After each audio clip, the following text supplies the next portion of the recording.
Hello friends, welcome back to my channel @biomed.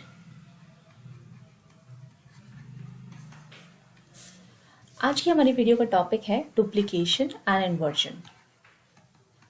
Duplication and inversion, इससे पहले हम एक और टॉपिक इसमें पढ़ चुके हैं, deletion.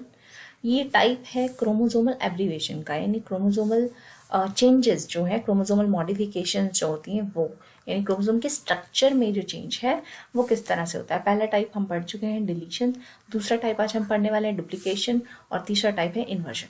Before starting the video, do not forget to like, share and subscribe my channel so you can get more biology related videos.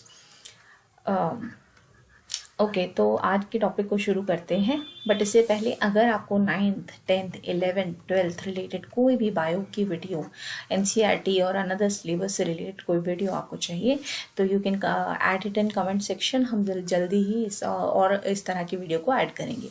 चलिए आज के टॉपिक को शुरू करते हैं। डुप्लीकेशन ऑफ क्रोमोसोम क्या होता है? डुप्लीकेट अगर हम यहाँ से देखें तो बायो में भी, किसी भी सब्जेक्ट में भी आप टर्म से भी बहुत सारी बातों का या बहुत सारी मीनिंग का, डेफिनेशन का पता लगा सकते हैं। जैसे कि यहाँ पर डुप्लीकेशन है तो इसका मतलब क्या है? एक ऐसा chromosomal modification where a segment of a chromosome, इस क्रोमोसोम का कोई भाग या कोई सेगमेंट या कोई set of genes is added after duplication और आफ्टर रेप्लिकेशन। ठीक है, यानी एक डुप्लीकेशन के बाद जो है एक सेगमेंट क्रोमोसोम की दोबारा से ऐड हो जाती है, कोई भी क्रोमोसोम की। ठीक है, तो कोई भी क्रोमोसोम के सेगमेंट की कोई डुप्लीकेशन हो सकती है, और ये एक रैंडम डुप्लीकेशन होती है। रैंडम रेप्लिका बनती है एक सेट ऑफ सेगमेंट की, सेट ऑफ जीन्स की, और वो ऐड हो जाती है। ठीक है, अब ये किस तरह से हम देख सकते हैं? फॉर एग्जाम्पल हम एक स्ट्रक्चर बनाते हैं क्रोमोसोम का, एक मॉडल बनाते हैं क्रोमोसोम का जिसमें हम समझा सकें। फॉर एग्जांपल ये एक सेंट्रोमेरिक रीजन है, ये शॉर्ट आर्म, ये लॉन्ग आर्म। यहाँ पे कुछ सेट ऑफ जीन्स हैं ए बी, और यहाँ पर सेट ऑफ जीन है C D E F. For example this is a normal chromosome. So normal chromosome में अगर डुप्लीकेशन हो रही है तो अलग अलग तरह से हो सकती है। एक हमारा टाइप होता है टेंडम डुप्लीकेशन। टेंडम डुप्लीकेशन क्या होता है? Where the part of the segment which is duplicated is going to arrange normally with the segment। यानी मान लीजिए डुप्लीकेशन हुआ इस DE में, तो ये कहाँ अरेंज होगी? सो ये ऐसे अरेंज हो जाएगी AB CD E, और DE का डुप्लीकेशन हुआ है, ये एक टर्म दोबारा ऐड हुई है तो फिर से DE और F, यानी इस तरह से ये अरेंज हो जाएगी। अब टेंडम डुप्लीकेशन में अगर हम क्रोमोसोम के हिसाब से यहाँ पे देखें, सेगमेंट के हिसाब से यहाँ पर देखें, तो जो रीडिंग है क्रोमोसोम की, रीडिंग क्रोमोसोम की सेम रहेगी। रीडिंग का मतलब है जब हम इसे जेनेटिक कोड की तरह पढ़ेंगे तो ये बिल्कुल सेम रहेगा, इसमें कोई फ़र्क नहीं आएगा। पहले CD आ रहा है तो CD ही आएगा, फिर DE आ रहा है फिर DE आएगा, बस ये है एक और सेगमेंट रिपीट हो गई है। अच्छा, डुप्लीकेशन से फ़ायदा क्या है?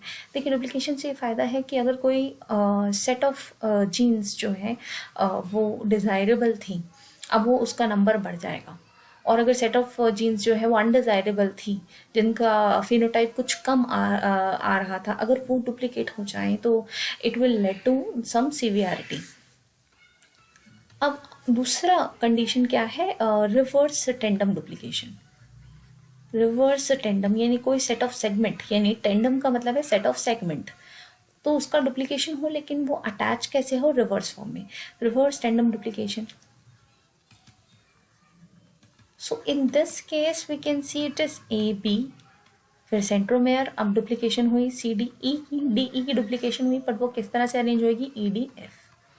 DE डुप्लीकेट होकर ED के फॉर्म में, नॉर्मल सेगमेंट के साथ उसका अटैचमेंट रिवर्स फॉर्म में होगा। Then there is displaced duplication.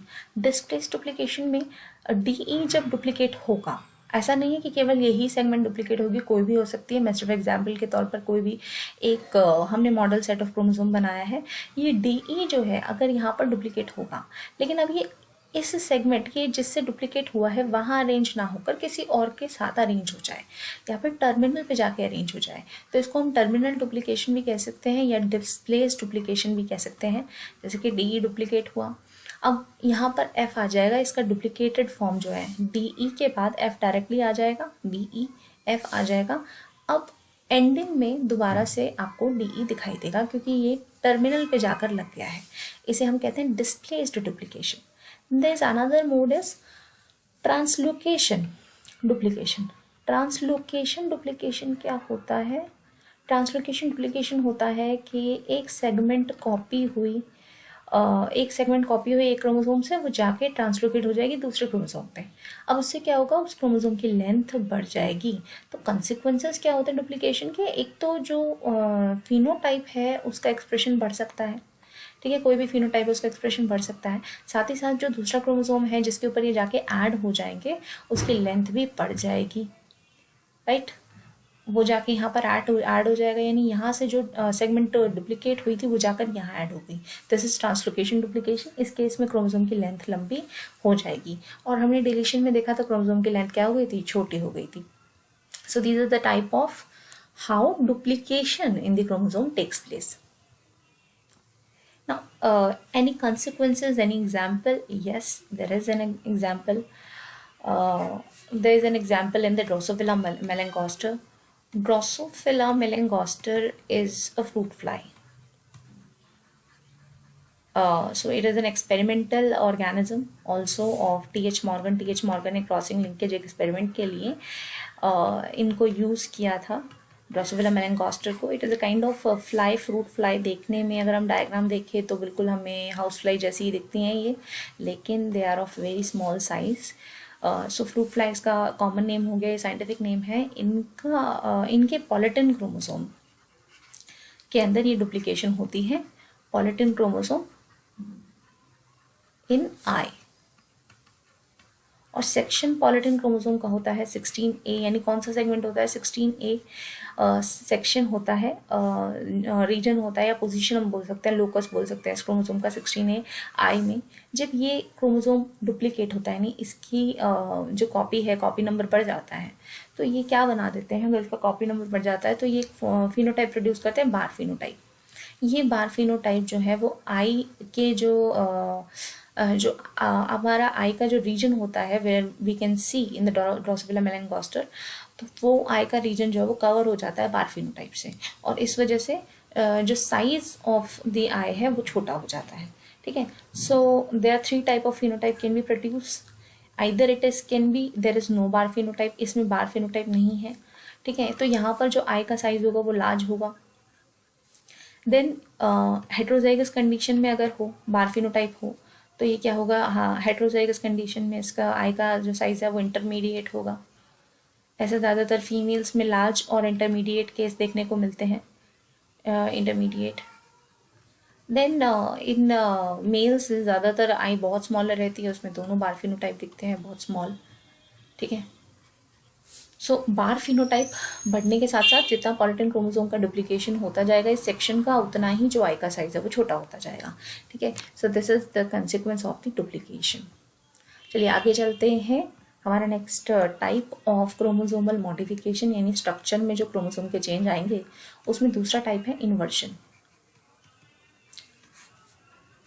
सो देखिए, ये सारा कुछ कब हो रहा है, जब क्रोमोसोम की रेप्लिकेशन नहीं हुई है, जब ये एक इंटरफेस स्टेज में, प्रोफेज स्टेज, इंटरफेस स्टेज में अपने आप को प्रिपेयर कर रहा है, और प्रोफेज स्टेज के पहले पहले ये सब कुछ हो जाता है, ठीक है। सो इन्वर्जन क्रोमोसोम के अंदर, यानी जो सेल के अंदर है, प्रोफेज स्टेज आने से पहले ही ये सारा कुछ हो चुका होता है।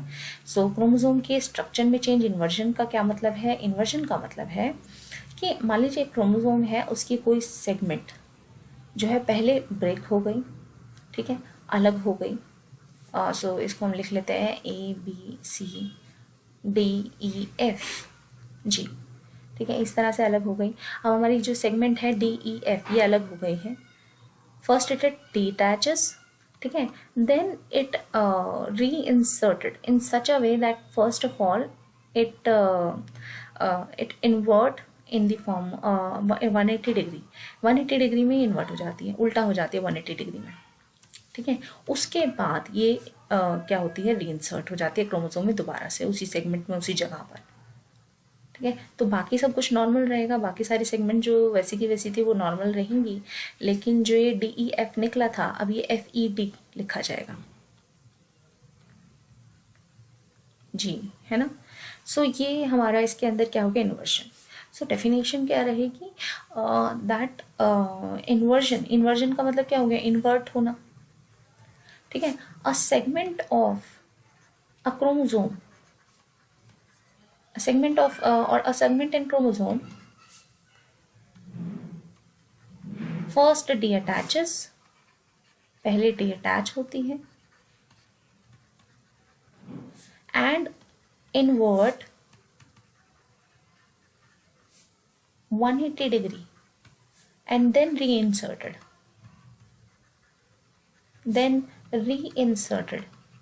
in the normal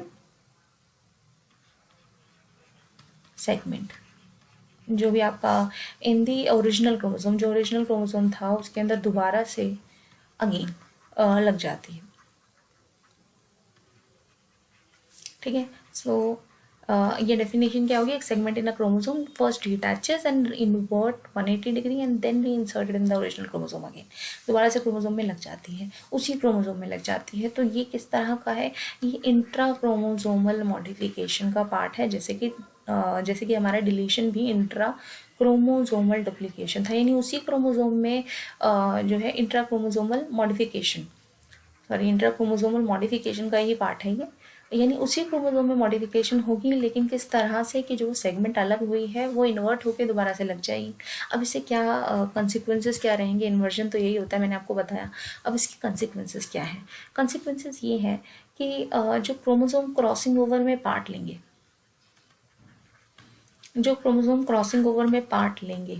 ठीक है, जो हमारे क्रोमोसोम है प्रोफेज स्टेज में क्रॉसिंग ओवर होती है क्रोमोसोम्स के बीच में। For example this is your chromosome 1 and this is the chromosome another homologous chromosome. वो जो इसका क्रोमोसोम है, इनके बीच में साइनेप्टोनिमल कॉम्प्लेक्स बनता है। तो जो क्रोमोसोम पार्ट लेंगे उसमें से जो पार्ट ले रही है सेगमेंट, जैसे कि ये क्रोमेटेड पार्ट ले रहा है, ये क्रोमेटेड पार्ट ले रहा है, तो सो दे बिकम डाइसेंट्रिक। इसका आधा पार्ट जो है वो क्या बन जाएगा, डाइसेंट्रिक बन जाएगा, जिसके अंदर 2 सेंट्रोमेयर होंगे, और एक जो बन जाएगा वो असेंट्रिक बन जाएगा। ठीक है, डाइसेंट्रिक किस तरह का दिखेगा, डाइसेंट्रिक कुछ इस तरह का दिखेगा कि यहाँ पर एक आपकी सेगमेंट ये है और वो अटैच है डायरेक्टली किसी दूसरे सेगमेंट से। तो इसमें 2 सेंट्रोमेयर हो गई, ये यहाँ पर आपको 2 सेंट्रोमेयर आसानी से दिख रहे होंगे। This is dicentric, let me draw it again. So ये क्या है, आपका डाइसेंट्रिक सेगमेंट है। डाइसेंट्रिक सेगमेंट में नुकसान क्या है कि बहुत लॉन्ग सेगमेंट होने के कारण कभी कभी ये स्ट्रेच हो जाती है और यहीं ब्रेक हो जाती है। जब ये क्रोमेटिड के फॉर्म में एनाफेज 2 में अलग अलग होंगे तो ये कुछ इस तरह से अलग होंगे। ये आपका एक सेगमेंट बन जाएगा, ये छोटा सा एक सेगमेंट और बन जाएगा, क्योंकि ये जो है ये इसके अंदर तो 2 सेंट्रोमेयर थे ना यहाँ पे, तो ये अलग अलग हो जाएंगे स्ट्रेचिंग के कारण। तो ये दोनों छोटे छोटे सेगमेंट बन जाएंगे, इनमें कोई भी लॉन्ग आर्म नहीं रहेगी, और ये आपका जो कि क्रॉसिंग ओवर में पार्ट नहीं ले रहे हैं, ये दोनों अलग अलग हो जाएंगे। ठीक है, तो डाइसेंट्रिक में 2 सेंट्रोमेयर होने के कारण, काफ़ी लंबी सेगमेंट बनने के कारण, जब एनाफेज 1 आता है, एनाफेज 2 आता है, तो जब ये क्रोमेटेड अलग अलग हो जाते हैं तो वो उस समय पे ये स्ट्रेच होके टूट सकते हैं। ठीक है, तो ये आपके वायबल रह जाएंगे, यानी ये तो आपके क्रोमोसोम जिंदा रह जाएंगे और काम के रह जाएंगे, लेकिन ये अनवायबल या नॉन वायबल पार्ट रह जाएगा, जिसके पास एक शॉर्ट आर्म तो है बट लॉन्ग आर्म नहीं है। ये दोनों के दोनों नॉन वायबल रह जाएंगे। असेंट्रिक क्रोमोसोम जो ये नीचे का जो भाग है वो कैसा रह जाएगा हमारा, इन्वर्जन की वजह से इस तरह का। ठीक है, इसमें कोई सेंट्रोमेयर ही नहीं है। So these kind of chromosome become laggards क्यों, क्योंकि इनके पास कोई भी, ये क्रोमोसोम जो है लगार्ड्स बन जाते हैं, डिलीट हो जाते हैं बिल्कुल ही क्रोमोसोमल सेट से। क्यों हो जाते हैं, इनका डिलीशन क्यों हो जाता है, because they do not have centromere नहीं है, तो अटैचमेंट काइनेटोकोर नहीं होगा और ये स्पिंडल फाइबर पे अटैच ही नहीं होंगे, तो इनका डिवीजन हो ही नहीं पाएगा।